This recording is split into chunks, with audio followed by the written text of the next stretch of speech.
مومن کون؟ لوگ چیزوں کو دیکھتے ہیں، مومن چیزوں میں خدا کو دیکھتا ہے۔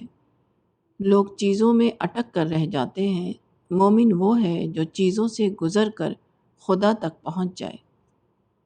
پھل کو درخت سے گرتے ہوئے ہر شخص نے دیکھا ہے، مگر جس نے درخت سے پھل گرنے کے واقعے میں گریویٹی قوت کشش کو دیکھا، وہ نیوٹن بن گیا۔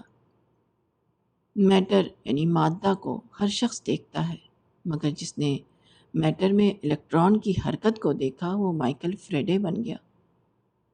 ذرہ ہر جگہ ہے اور ہر شخص اس کو دیکھ رہا ہے، مگر جس نے ذرے میں نیوکلیئر فورس یعنی جوہری طاقت کو دیکھا، وہ آئنسٹائن بن گیا۔ اسی طرح دنیا کو ہر شخص دیکھتا ہے، مگر جو شخص دنیا میں خدا کو دیکھ لے وہی مومن ہے۔ بائبل میں ایک تمثیل دی گئی ہے کہ جس کے پاس سننے کے لیے کان ہو وہ سن لے۔ پس اس زمانے کے لوگوں کو میں کس سے تشبیہ دوں؟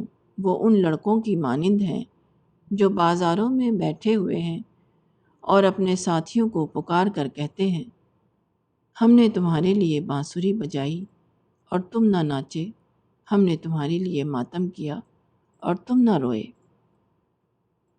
خدا اس دنیا میں ہر وقت اپنی بانسری بجا رہا ہے۔ ایسا اس لیے ہو رہا ہے کہ انسان اس کو سنے اور اس سے سرشار ہو کر رقص کرے، مگر انسان عین اس خدائی بانسری کے درمیان بے حس اور بے خبر بنا ہوا پڑا رہتا ہے۔ خدا اس دنیا میں ایسے واقعات ظاہر کرتا ہے کہ لوگ اس کو دیکھ کر تڑپیں، لوگ اپنے آنسوؤں سے اس کا استقبال کریں، مگر انسان اتنا ظالم ہے کہ تڑپانے والے واقعات کو دیکھ کر بھی وہ نہیں تڑپتا، رلانے والے واقعات سے دوچار ہونے کے باوجود وہ نہیں روتا۔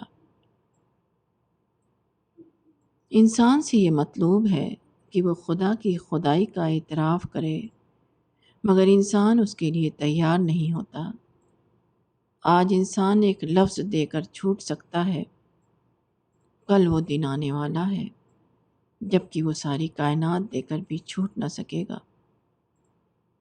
کیسا عجیب ہے انسان کا آج، اور کیسا عجیب ہوگا انسان کا کل، جس کے آنے میں کچھ دیر نہیں۔